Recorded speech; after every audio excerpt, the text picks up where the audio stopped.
아버지의 사랑하심은 어제 오늘 우리의 어떤 점을 보고가 아니라 우리 아버지의 영존하신 그 속성을 쫓아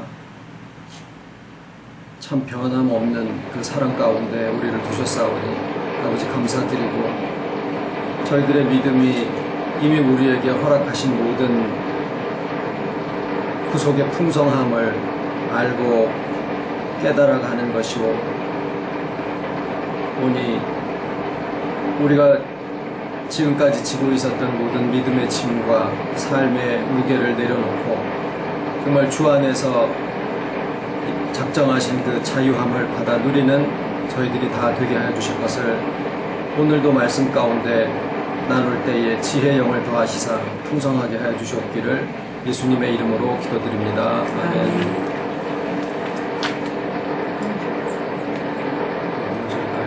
에어컨 그만 갖다 이것만 그만 끄면서 오늘 하나님 말씀은 로마서 8장 1절로 2절입니다. 로마서 8장 1절로 2절. 그러므로 이제 그리스도 예수 안에 있는 자에게는 결코 정죄함이 없나니 이는 그리스도 예수 안에 있는 생명의 성령의 법이 죄와 사망의 법에서 너를 해방하였습니다.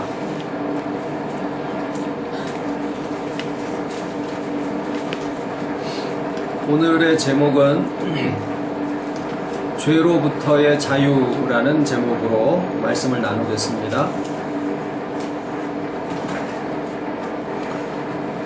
불교에서는 사람들이 오늘 지금 여기에서 행하는 모든 것들을 업이라고 하고 그것에 따른 결과를 보라고 해서 인생은 업보 속에서 살아간다라고 이야기를 합니다. 기독교에서는 자기가 행한 모든 것에 책임이 따르고 거기에 마땅히 하나님으로부터 상벌이 있을지, 심판과 상벌이 있을 것을 알아라, 또 그래 말씀을 하시기도 하셨죠.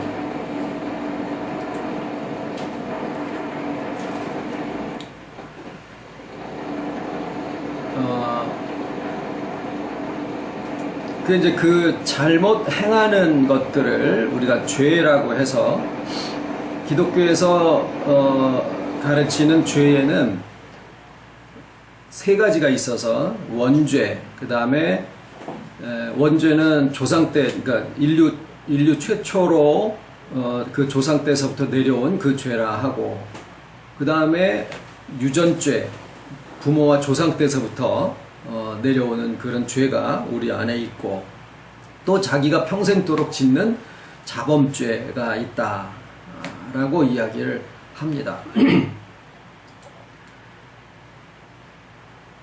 그 죄의 문제를 해결하는 방식에는 불교와 기독교의 뚜렷한 차이가 있는데, 불교에서는 흔히 고행과 또 명상을 통한 해탈에 이르려 하는 것이 목적이고, 기독교에서는 그 죄의 값을 예수님이 다 사해 주셨다. 그 결국에는 어떤 죄로부터 해방되어져서 자유롭고 싶어 하는 그 욕구는 뭐 종교를 떠나서 다 마찬가지다라는 그런 공통점을 찾아볼 수는 있어요. 그런데 이제 우리가 지금 교회에서 나누고 있는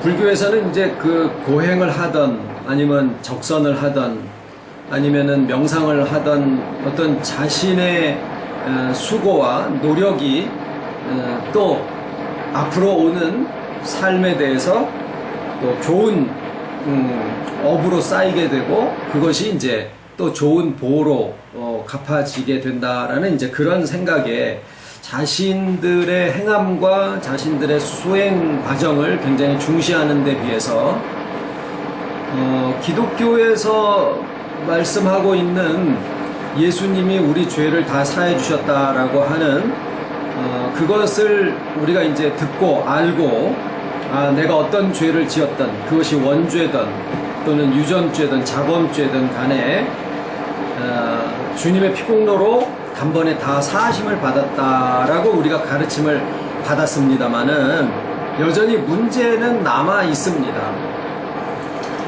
그것은 현재 내가 계속 죄를 짓고 있다라고 하는 거지요. 그래서 이 죄사함이라는 말을 교회 다니면서부터 계속 우리가 듣고 왔는데 이 과거에 지어진 죄가 현재의 나의 삶에 또 내가 지금 계속 죄를 짓고 있게 되는 그런 상황이 해결되지 않는 상태에서는 결코 그 죄사함이 온전하다라고 얘기를 할 수가 없는 그런 상태가 돼서 이는 마치 불교에서 얘기하는 업보에 시달리고 있는 거랑 아주 유사한 상태가 됩니다. 지금 현재 교회에서들 하고 있는 그 죄에 대한 태도는 어떤 것은 선이고 어떤 것은 악이다라고 하는 것을 죄라고 하는 것을 규정을 해서 그런 것들을 조금 더 자세하게 세밀하게 깊이 규정을 해 나감으로써 내가 가능한 한 대로 죄를 짓지 않는 그런 쪽으로 뭐 때로는 이제 그 죄에 대한 지옥벌이 무서운 거라든가 하나님의 형벌이나 또는 잘했을 때 오는 상급이 좋다라고 하는 이런 당근과 채찍으로다가 아이들을 교육을 하기도 하고 또 교회에서 교회 식구들한테 그렇게 가르치기도 하고 또 스스로들도 그렇게 믿고 있는 것이 사실이에요. 설교를 하는 사람들조차도. 그런데 문제는 그렇게 어떤 규정을 정해놓고 상과 벌로 경계를 삼는다고 하더라도 뭔가 자기보다 더 자기의 의지보다 더 강한 어떤 힘이 자기를 죄의 법 아래로 끌고 가는 것을 보게 되고 그래서 자신의 곤고함을 한탄할 수밖에 없는 그런 실정이더라라는 거죠. 그래서 예수 믿는 사람들이 신앙생활을 오래 했음에도 불구하고 여전히 죄 문제를 다른 데서보다 훨씬 더 수월하게 예수님이 다 해결해 주셨다라고 하는 것을 듣고 알고 믿으면서도 불구하고 실제 생활에 있어서는 죄사함 문제가 정말 자유로까지 이어지지 못하고 있는 그런 실정의 고단한 삶을 살고 있더라라는 겁니다. 그래서 이것은 죄의 문제에 대해서 기존의 방식으로 계속 해나간다 손 치더라도 우리가 지금까지 해온 방식에서 여적지 안 됐으면 말이죠. 내가 예를 들어서 70년, 80년을 살면서 신앙생활을 50년을 했는데 계속 예수 믿고 죄사함 받았다라고 하면서도 안 되고 또 여전히 나는 죄를 생산해내고 그 죄에 대한 예를 들면 결과를 거기에서 벗어나지 못한 상태에서 내 안에 있는 죄성을 발견하면서 곤고함을 호소하는 삶을 살게 된다라고 하면 앞으로 내가 10년을 더 살고 30년을 더 살면서 이런 똑같은 유형의 신앙생활을 계속해 나간다 손 치더라도 희망이 없다라는 거죠. 내가 죽을 때까지 하더라도. 그래서 죄의 문제를 해결하고 죄로부터 온전한 해방을, 그래서 예비하신 자유를 우리가 얻어 가진다라고 하는 것은 지금까지의 방식이 아닌 새로운 접근 방식과 관점이 절대적으로 필요한 그런 시점이 지금 우리가 만난 상황입니다. 이것은 이 죄가 무엇냐라고 하는 것을 이해하는 데서부터 시작을 해야 됩니다. 사도 바울이 얘기하시는 그 죄에 대한 표현을 가만히 들여다보면 내가 하나님의 법을 즐거워하는데 내 속에 원치 아니하는 죄의 법이 있어서 나를 죄 아래로 끌고 가는 것을 보는도다. 나는 공고한 사람이다. 그래서 마치 그것을 듣고 있노라면 죄라는 것이 내 안에 있는 어떤 존재인 것처럼 손에 쥐어지지는 않지만 나의 의지보다 강한 어떤 하나의 존재나 혹은 뭐 인격이 내 안에 있는 것은 아닌가라는 그런 생각이 들게 만드는 표현들이에요.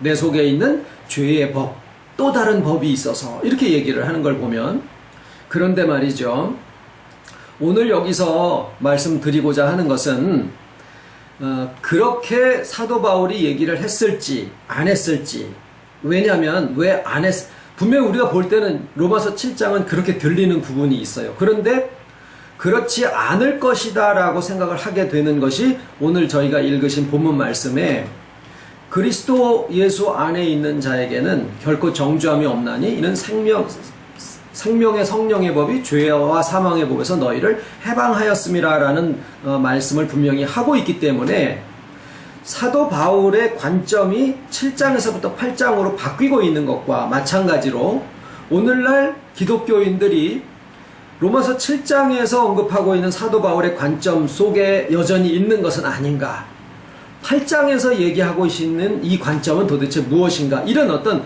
생각의 변화, 관점의 전환이 필요하다라는 얘기예요. 그래서 죄를 원죄, 유전죄, 자범죄로 구별하는 거에 대해서는 어느 정도 동의를 합니다. 왜냐하면 왜 어느 정도라고 하느냐면 거기에 사단에 대한 이해가 수반이 되어야 되고 또 인격의 구조에 대한 것도 조금 알아야 되기 때문에 그렇습니다. 그래서 지금부터는 이 세 가지의 죄가 도대체 어떤 의미냐 하는 것을 먼저 좀 살펴보려고 합니다. 원죄는 대부분 이렇게 생각하죠. 내가 짓지도 않은 죄, 선악과 따먹지 말라고 했던 것은 나는 선악과 보지도 못했어. 그리고 그러니까 내가 짓지도 않은 죄가 내 안에 들어있다라고 얘기를 하는데, 내가 알기도 전에 예수님이 이미 그 죄를 사해 주셨다라고 하니까 뭐 알지도 못한 상황에 결핵균이 들어왔다가 알지도 못한 사이에 나갔으니까 그거 걱정할 필요도 없는 것처럼, 원죄라고 하는 것에 대해서도 그냥 하나의 옛날에 구약 성경에 아주 오래된 그런 옛날 얘기쯤으로 치부해 버리는 경향이 있습니다. 그런데 그것은, 중요한 것은 이 죄가 과거에 지은 것, 현재 것이 따로 있지 않냐고, 이런 것들이 다 현재 나의 인격 속에서 작용을 하고 있다라는 사실이에요. 자, 우선은 죄에 대한 관점이 좀 바뀌어야 된다라고 말씀을 드렸는데, 그 중에 첫 번째 중요한 것은 뭐냐면, 죄가 내 안에 있는 어떤 하나의 존재나 인격이 아니라 우리의 인격이 고장났기 때문에 나타나는 현상이다라는 거예요.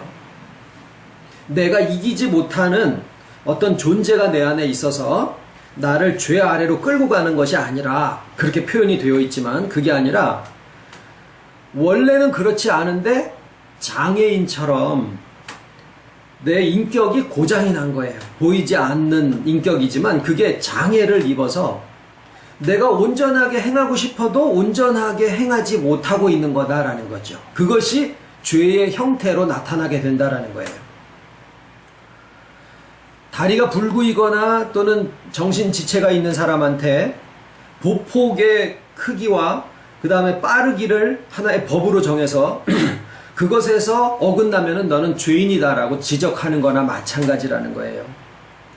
정상으로 회복이 되면, 정상으로 걷는 게 가장 편하니까 정상적인 걸음을 걷게 됩니다.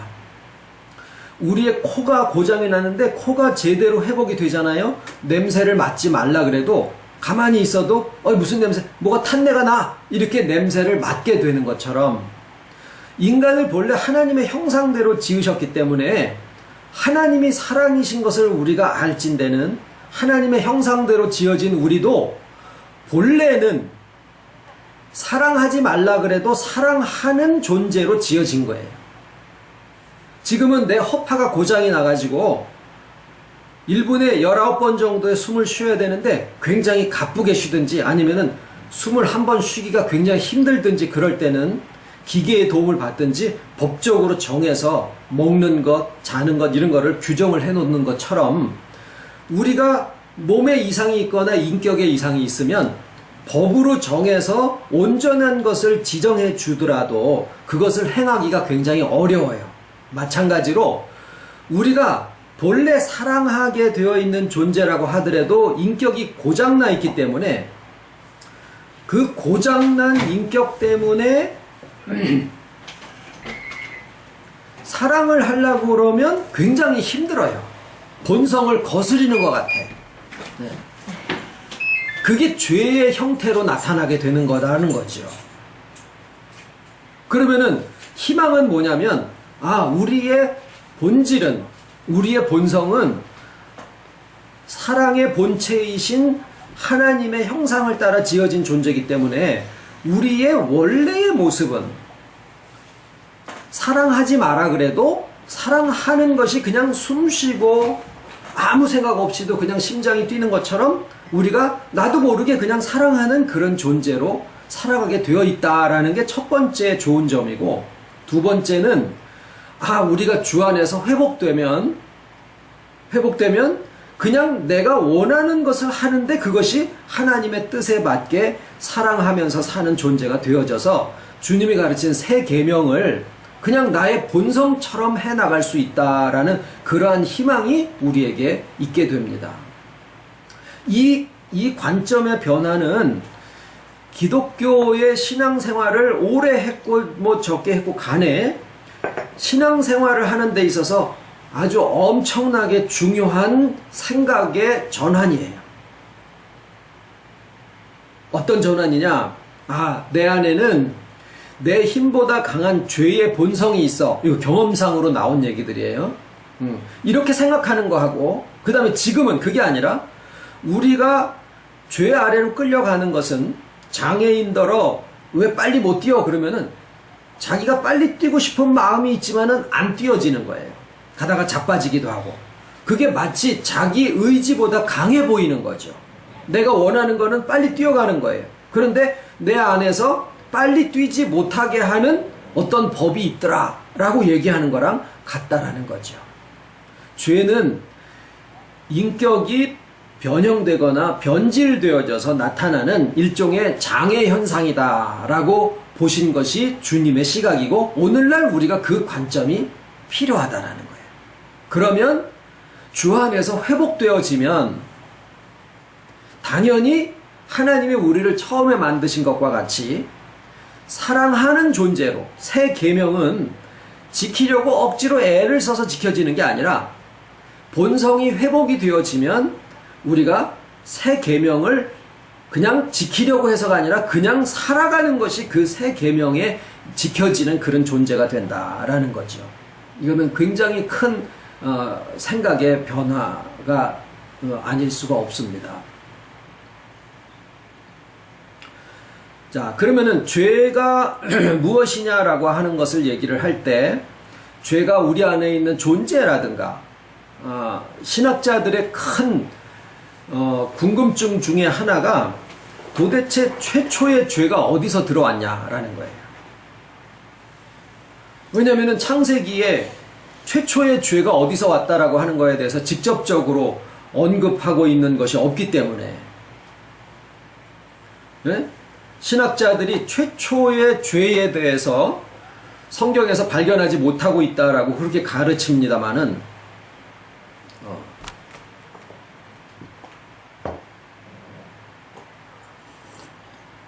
그래서 생각하게 되는 것이 이제 죄의 원인은 사단이다라고 생각을 하게 되죠.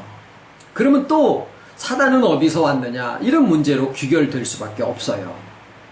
그래서 워낙에 죄에 시달리고 죄가 강력하다라는 생각 속에 있다 보니까 사단이에게도 강력한 권세가 있을 거다라는 생각을 하게 되고, 거기에다가 자기도 모르게 원치 않지만 나의 경험상으로 사단이 엄청난 능력과 이런 위치를 가진 존재인가 보다라는 어떤 혼란 속에 빠지게 되면서 급기야 목사님들 가운데서 하나님처럼 사단도 능력만 하나님보다 조금 못하실 뿐이지 사단이도 이미 영원 속에 있는 존재다라는 그러한 잘못된 신학관을 가지고 그렇게 사람들을 가르치는 경우들이 많아요.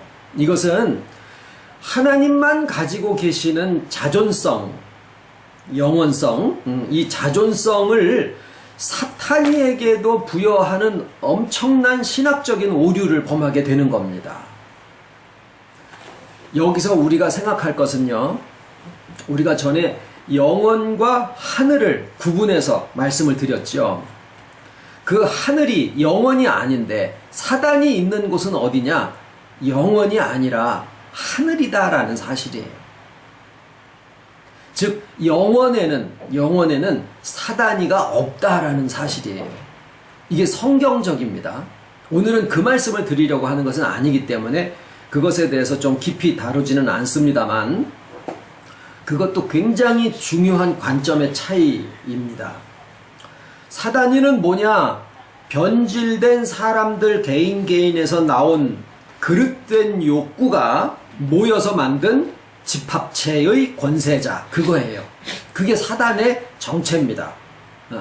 그러면 그 권력의 근간이 되는 사람들 개인에서 나오는 변질된 욕구들이 만약에 다 해소가 되어져서 다 본래로 돌아가게 된다라고 하면 그 권력의 정점을 차지하고 있던 사탄이도 그 자리에 있을 수가 없게 된다는 거예요. 그래도 사단이는 우리보다 훨씬 더 힘이 세지 않습니까? 맞습니다. 대통령을 백성들이 투표해가지고 뽑죠. 한 표 한 표를 자기의 권리를 거기에다가 부여를 해주는 거예요. 그런데 두 사람이 모이고 막 1000만 명이 모이고 이렇게 되면은 그렇게 해서 대통령 자리에 앉잖아요. 그러면은 자기가 원한다 그러면은 잘못된 대통령이 돼요. 히틀러가 투표로 해서 뽑힌 대통령이에요.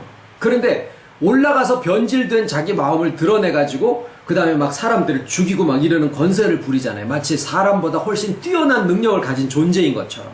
사단이가 그러합니다. 개인의 욕구들이 모여서 하나의 권세를 만들어서 부여해주는 그 자리를 차지하지만 결국에서는 그 존재가 이 개인의 인격을 지배하고 있는 그런 상황이 된다라는 거죠. 자, 그래서 사단이는 인간보다는 뛰어난 권세를 가질지 모르지만 결단코 하나님과 비교해서 견주어질 만한 그런 존재는 아니다라는 거죠. 그래서 어둠을 자꾸 헤집어서 빛이 어디 있는가를 찾는 게 아니라 어떻게 하면 돼요? 불을 켜면 되죠. 우리가 죄 문제를 해결하는 것은 죄가 무엇인지를 얘기를 해가지고 자꾸 죄가 아닌 것, 죄를 찾고 해서 죄를 안 지려고 해가지고 결국 죄에서부터 해방되는 게 아니다라는 거예요. 어디로 가야 돼요? 하나님하고 관계에서 이 문제가 해결돼야 되지, 사단이 하고 자꾸 문제를 해결하려고 그러면은 결국에는 그 술수가 인간보다 뛰어나기 때문에 결국에는 삼켜질 수밖에 없어요. 옛날 영화 같은 데서도 보면은 귀신 들린 사람하고 대화를 하지 마라. 뭔 얘기를 하고 네 약한 옛날 과거를 끄집어내 해도 듣지 마라.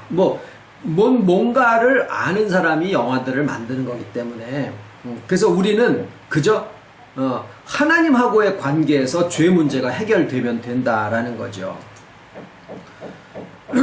그래도 이 사단과의 문제가 이해가 되어지면 이 내 속에 있는 죄 문제가 그렇게 나보다 능력이 강한 어떤 존재에 의해서 내가 이렇게 사로잡혀 있는 게 아니구나라고 하는 것을 알게 되는 점에서 굉장히 중요한 점입니다.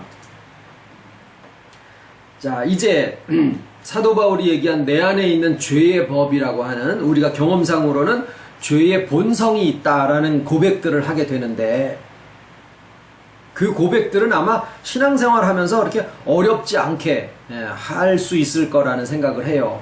왜냐면은 원치 않는 생각, 원치 않는 성품, 이런 것들이 내 안에서 툭툭 나오는데 통제가 안 되니까. 그래서 이 세 가지의 죄를 사단은 그렇게 이제 얘기를 해놔도 돼요. 그게 영원 자존한 존재도 아니고 인간의 욕구 부분이 전체 인간이 만들어낸 거라고 하더라도 내 속의 개인적인 인격의 장애, 그 인격의 장애는 겉에서만 일어나는 게 아니라 내부의 여러 가지 구조 중에서 어느 한 부분이라도 그 장애가 일어나면은 그게 바깥으로 다 튀어나오게 돼 있거든요. 물론 저 깊은 영에서부터 시작을 하는 거지만, 그래서 내 안에서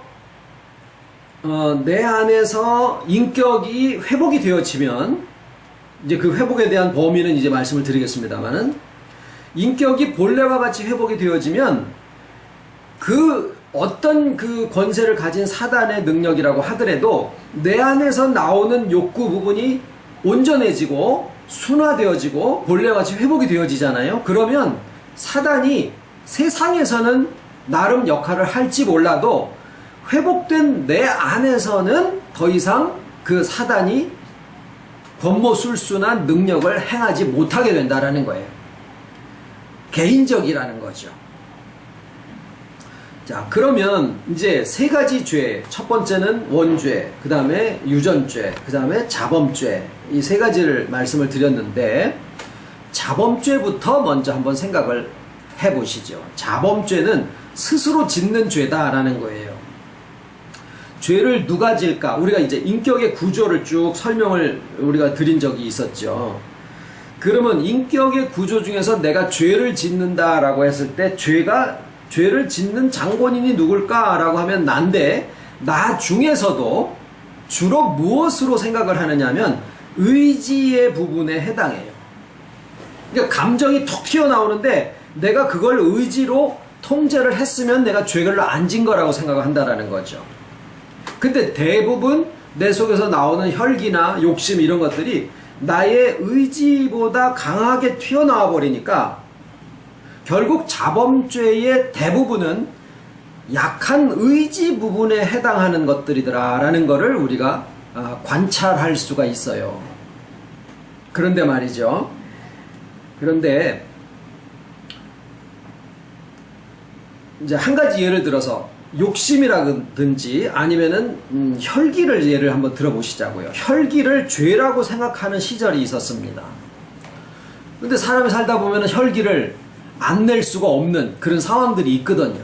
막 확 치밀어 오르는데 하나님이고 말씀이고 신앙이고 잠깐 뒤로 좀 가 계시고 내 성질대로 하면 다 하고 나중에 회개를 할지언정 혈기를 통제를 못하게 되는 경우들이 있거든요.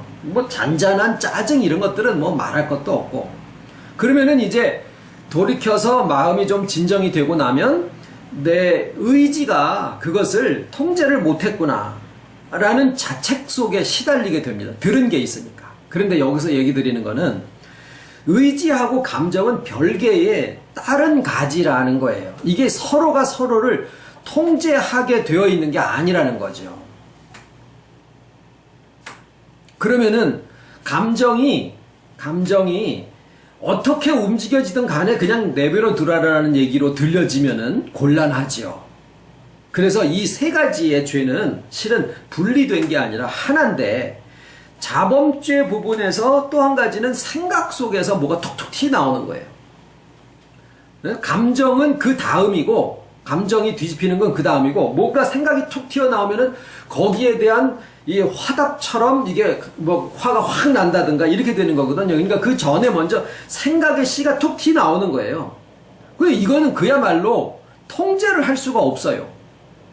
왜냐하면 의지나 감정이 움직여지는 것이 그 생각의 터 위에서 움직여지고 있는 게 인격의 구조이기 때문에 그래요. 그래서 이것을, 이 인격의 구조를 알면은요, 그것에 정죄를 받을 필요가 없다라는 거예요. 내 의지가 감정을 통제를 못했어. 그거는 구조가 그렇게 돼 있기 때문에 그런 거예요. 그걸 정죄받을 일이 아니라는 거죠. 문제는 감정이 통제되어야 되는 게 아니라 감정이 순화되어져야 된다라는 거예요. 그러니까 해결은 의지에 달려있는 게 아니라 우리가 보통 선택에 의해서 행위가 나타나게 되고 그 행위를 가지고 죄다, 의다, 선이다 이렇게 나누는 거거든요.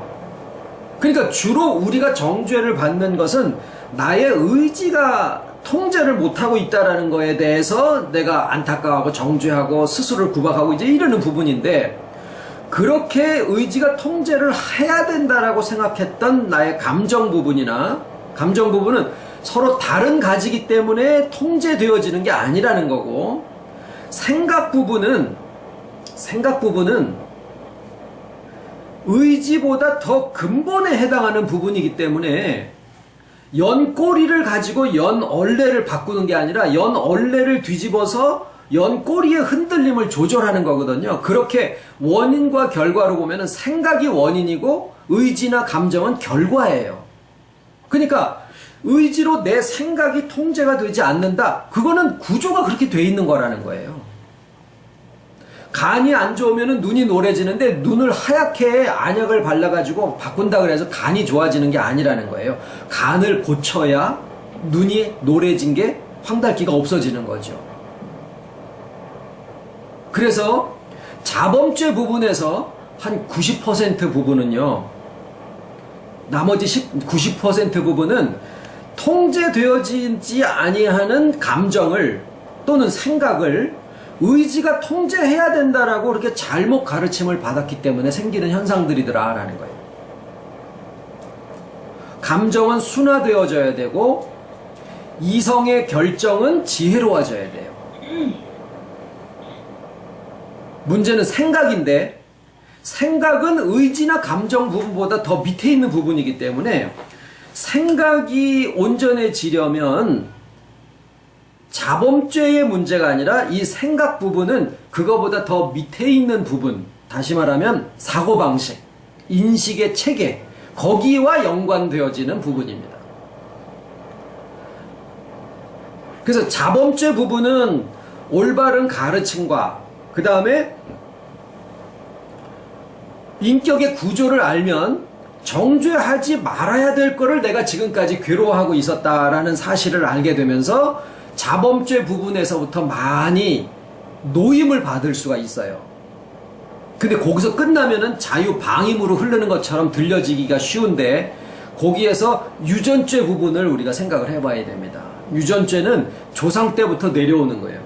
조상 때부터 내려온다라는 거는 내 유전인자 속에 들어가 있는 것만이 아니라 내가 살아오고 있는 모든 나의 환경과 그 다음에 가풍, 가문, 문화 이런 것들이 다 내가 살면서 그 안에 접하고 경험하고 뭐 깨닫고 인식하게 된 그런 모든 것들이 지금 나라고 하는 인격의 의식보다 더 밑에 의식을 결정하게 되는, 여기 지금 여러분들이 계시지만은 우리 여러 앉아 계신 분들의 그 사고방식이 다 같으냐? 그렇지 않습니다.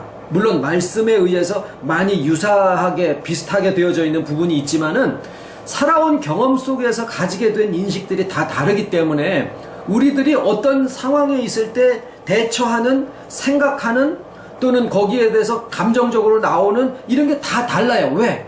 의식 구조가 다 다르기 때문에 그렇습니다. 그거는 인간의 인격이 아롱이다롱이로 다 다를 수밖에 없는 거죠. 그 부분에 잘못된 인식들이 조상 때부터 내려온 거예요. 자기 아버지가 어머니를 사흘에 한 번씩 여자랑 두고는 두들겨 패줘야 된다 그래가지고 맨날 구박하는 그런 아이로 자라났잖아요. 그러면은 그것을 보고서 똑같이 배우든지 아니면 반대적으로 아주 부인을 위하는 사람이 되든지, 어쨌거나 과거의 조상 때부터 내려온 인식이 그 사람의 이 인식 체계 속에 콱 박혀있기 때문에 잘 안 바뀌어진다라는 거예요. 그게 유전죄입니다. 그 부분이 유전죄예요. 그러면 유전죄를 해결해야 되잖아요. 지금 자범죄를 해결하고 유전죄를 해결하고 원죄를 해결해야 되는데, 원죄도 내 안에 지금 나랑 상관이 없다? 절대 그렇지 않습니다. 조금 이따가 원죄가 무엇인지에 대해서 우리가 나눠보겠습니다만, 유전죄 부분을 해결을 해야 되는데 내가 부모를 바꿀 수도 없고 내가 살아온 과거의 세상을 뒤집어서 새로운 세상 속에서 과거를 또 다시 쓸 수도 없는 거 아닙니까? 그러면 희망이 없는 건가? 그거는 아닙니다. 우리가 듣는 복음이 시작은 마치 듣는 지식으로 시작되는 것처럼 보여도 양쪽에서 옳은 가르침과 그 다음에 그보다 더 깊이에서부터 새 물이 흘러나오는 그 상황을 가르침으로 알려주는 거기 때문에 이 복음은 그냥 듣는 게 아니라 그 속에서 나오는 새로운 생명이 작용하는 그런 관계 속에서 우리의 인식 구조가 바뀌고 있는 거예요. 그 인식 구조가 바뀌어지게 되면은 뭐가 바뀌냐면 나의 생각이 그 인식의 체계 위에서 이렇게 움직여지게 됩니다. 나의 생각이 온전하게 움직여진다라는 거예요. 똑같은 것을 볼 때 옛날에는 막 죽이고 싶은 생각이 턱 튀어나오면은 그 다음에 감정이 그것을 막 받아가지고 그냥 막 화를 내고 그 다음에 의지적으로 결정을 해가지고 그래 죽이자 그래서 돌을 들어가지고 막 쾅 쳐 죽인다든가 이런 게 왜 나오냐면 그 사람의 의식 구조. 그래서 사람들이 살인범을 찾을 때 그 사람의 가정 형편이나 성장 배경 이런 것들을 볼 수밖에 없는 거예요. 전력이 있는가 뭐 이런 것들이요. 뭐 유전적인 요인은 없는가 이런 것들이 다 유전죄에 해당하는 것인데 다행인 것은 그거보다 더 깊은 부분에 있는 것들은 더 이상 어떻게 하지 못하고 있는 것이 이 유전죄의 한계점이 있다라는 거예요. 그리고 우리가 지금 회복을 이야기를 하는 회복은 유전죄가 경험에 의해서 형성된 거라고 하면 이 회복은 그거보다 더 깊은 데서부터 시작되어지는 거기 때문에 어떠한 경험과 어떠한 과거에 의해서 어떤 심각한 장애가 우리의 인식 구조 속에 박혀 있다고 하더라도 복음을 받을 수 있는 그 은혜 가운데 있는 사람이라면 이 속에서 나오는 은혜가 어떠한 형태의 인식 구조, 유전죄라고 하더라도 다 회복시켜 놓을 수 있는 능력이 그 안에 담겨 있게 됩니다. 그 부분이 그 더 깊은 속에서 나오는 그 부분이 바로 원죄와 연결되어 있는 부분이에요. 그러니까 원죄가 지금 이제 설명을 드리겠습니다만은 원죄가 결코 우리랑 무관한 그런 부분이 아니다라는 거죠. 원죄는 무엇입니까? 원죄는 잘 아시다시피 선악과 따먹지 말라 그랬는데 하나님이 법을 주셨는데 그거를 따먹어서 그래서 영이 죽은 거다. 이렇게 되죠. 여기서 중요한 거는 순서입니다. 순서.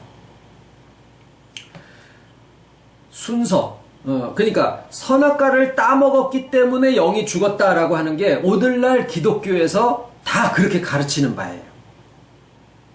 네. 그렇게 되면은 뭐가 되냐면 나는 선악과 안 따먹었는데 이런 상황이 되는 거죠. 또 예수님이 해결해 주셨으니까 나랑은 이제는 관계가 없는 죄야 이렇게 되는데 요 원죄에 대해서 우리가 또 정확하게 좀 알려면은 창세기의 에덴 동산에 특히 해와하고 뱀 간의 대화를 먼저 봐야 됩니다. 해와와 뱀 간의 대화를 보면 뱀이 해와한테 이제 물건 깎아달라고 흥정할 때 1,000원짜리를 파는 사람은 1,200원을 부르죠. 깎는 사람은 800원에 달라고 그러죠. 그래가지고 서로 중간 지점을 찾아서 너도 좋고 나도 좋고 원래 가격 800원에 사가는 거예요. 1,000원에 사가는 거예요. 그러니까 둘 다 속이면서 하는 건데 그게 하나의 술수죠. 뱀이 해와한테 그 술수를 쓴 거예요. 야, 동산에 있는 나무 실과를 아무것도 다 먹지 말라고 그러디? 이렇게 얘기를 한 거예요. 그랬더니 해와가 아니 그건 아니고 중앙에 있는 나무의 실과는 먹지도 말고 쳐다보지도 말고 만지지도 마라. 거기서 이제 약간 애누리가 있었어요. 하나님은 그거를 먹지 마라만 얘기를 하신 거예요. 가서 만지고 쳐다보는 것까지는 괜찮았어요. 먹지 마라 그러셨는데 그러면은 정령 죽으리라. 근데 해와는 뭐냐면 먹지도 말고 만지지도 말고 쳐다보지도 마라. 뭐 아담이 해와한테 경계를 주기 위해서 자기 이쁜 마누라한테 야 이거는 먹으면 큰일 나 그런 의미에서 이거를 만지지도 마라. 이건 가까이 쳐다보지도 마라. 이렇게 얘기를 했을는지는 몰라요. 그런데 그거를 따먹으면은 그 다음에 정령 죽으리라라는 거를 분명히 아담이 경계를 한 거라고 하면은 그 얘기에 대해서는 아주 심각하게 얘기를 했을 거거든요. 그런데 해와가 얘기를 한 거 보면 정령 죽으리라라고 하신 게 아니라 죽을까 하노라. 죽을지도 모르고 안 죽을 수도 있다. 뭐 이런 식으로 그거를 표현을 한 거예요. 그랬더니 뱀이 죽지 않어. 너희 눈이 밝아서 하나님처럼 지혜로워지고 그래 완전해진다. 이렇게 얘기를 이제 치고 들어가게 된 건데 그 바로 직전에 있는 대화를 보면은 따먹기 전인데도 이미 해와의 마음에 하나님의 말씀을 깎아먹고 있었더라라는 거죠. 그거는 뭐냐면 일종의 탐심의 표현입니다. 내가 저 사람 거를 가서 훔치고 뺏지 않더라도 그거를 보고 저거 가지면 내가 되게 좋겠다. 저거 내가 뺏어도 이거 걸리지 않을 수도 있을 거야 라고 얘기를 하는 거랑 비슷한 얘기예요. 그건 뭘까요? 예수님이 죄에 대해서 얘기를 하실 때 사람을 때려 죽여야 살인죄가 아니라 미워만 해도 살인죄다. 살인죄와 같다가 아니라 미워만 해도 살인죄다 라고 얘기를 하셨어요. 그러니까 죄의 범위가 어디까지 가냐면 생각의 범위까지로 말씀을 하신 건데, 그러면 해와의 경우에 선악과를 아직 따먹기 전이고 뱀과의 대화 속에 유혹 속에 들어가 있는 상태일 뿐인데 해와의 마음 속에는 뱀이 꼬셔서가 아니라 지 스스로 이미 탐심이 생겨지기 시작했더라라는 거죠. 그러면 예수님의 말씀하신 기준으로 보면은 선악과를 따먹기 전이니까 인간들의 기준으로 보면은 아직 죄를 짓지 않은 거지만 예수님의 기준으로 보면은 이미 해와는 마음속에서 죄가 들어온 거더라라는 거예요. 그러면 원죄가 행위로 나타나기 전이라도 이미 그 안에 시작되고 있었더라라는 거죠. 그러면 그 죄가 뭘까요? 그래서 순서에 대한 말씀을 드린 거예요. 행위로 선악과를 따먹음으로써 비로소 원죄가 들어온 게 아니라 이미 인간의 마음속에 죄가 시작된 것은 어디서부터냐?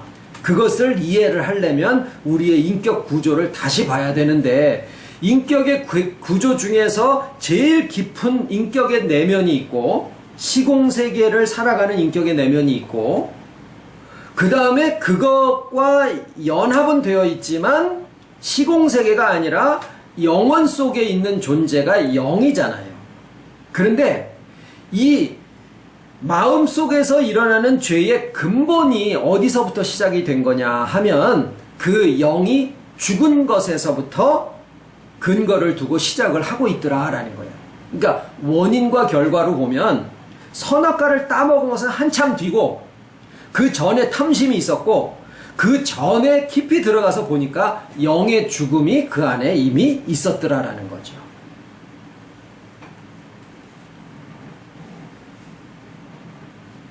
어쩌면 창조되기 전에서부터, 영원은 시간의 흐름이 존재하지 않는 세계니까 하나님이 창조해 놓으신 그 인간에게 인격이기 때문에 자유를 주실 수밖에 없고 자유의 행사의 결과로 죽음에 이를 수밖에 없는 것을 하나님은 전지전능하시니까 아신 바 되셨고, 그래서 인간의 죽음이, 영의 죽음이 이미 하나님의 영원 속에 있는 거죠.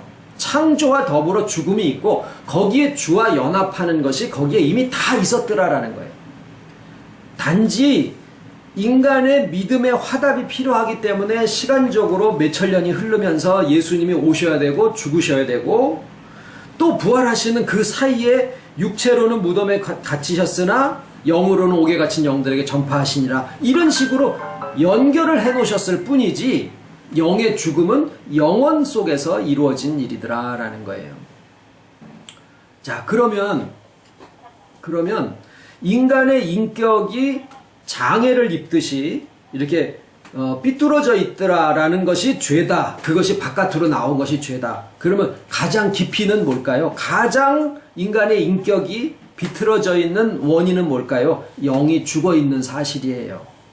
영이 죽어 있으면은 인격의 나머지 부분들은 그 죽음을 회피하는 차원으로 갈 수밖에 없기 때문에 보여지는 것을 자기 자신으로 삼게 되고, 또 사람들의 그 평판이나 또는 뭐 다수의 의견, 이런 것들 뒤에 가서 숨는 것을 좋아하는, 그게 나무 뒤에 가서 숨는 거고, 그 다음에 기독교와 여타 종교를 불문하고 전부 다 하는 게 뭐냐면 행동에 대해서 선과 악을 갈라서 이건 죄다, 이건 선이다라는 것을 갈라서 선을 자꾸 추구하면 완전해진다라고 생각을 하는 거잖아요. 안 되거든요. 그것이 에덴 동산에서 보여진 영이 죽은 인격이 나타내는 양상이에요. 무화과 나무 잎사귀로 치마를 해서 자기 수치를 가린다. 나무 뒤에 가서 숨는다. 그 다음에 선악과를 따먹어서 하나님처럼 완전해지겠다. 이거예요. 그거는 결과라는 거죠. 이 부분에서 기독교가 원죄와 자범죄와 유전죄의 부분에 대한 이 관점이 바뀌지 않으면 앞으로 100년이 더 가도 신학의 발전이 없을 뿐더러 기독교인들은 계속 죄 아래서 자유와 해방을 겪지 못하고 그냥 살고 갈 수밖에 없는 상태가 돼요. 중세만 몰라서, 그러니까 그때는 성경을 몰라서 암흑기였었잖아요. 돈 주고 구원 그것을 면죄부를 산다. 이게 몰라서 그런 거예요. 지금도 마찬가지예요. 왜 기독교인들이 죄로부터 해방을 받아서 자유함을 누리지 못하느냐? 가르침이 잘못됐기 때문에 그런 거예요. 그 가르침이 뭐냐? 행위의 결과로 영이 죽었다라고 하는 이 단순한 이 사실에, 인격의 구조에 방향성이 있는 것을 모르고 있기 때문에 그렇더라라는 거죠.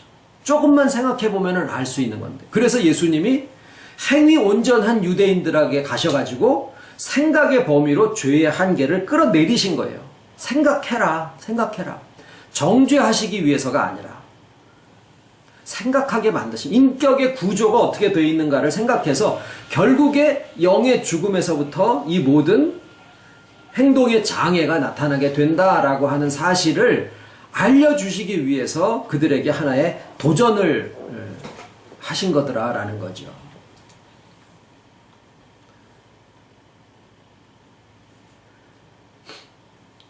그래서 지금 말씀드린 것은 주와 연합된 관점에서 죄를 바라보는 거예요.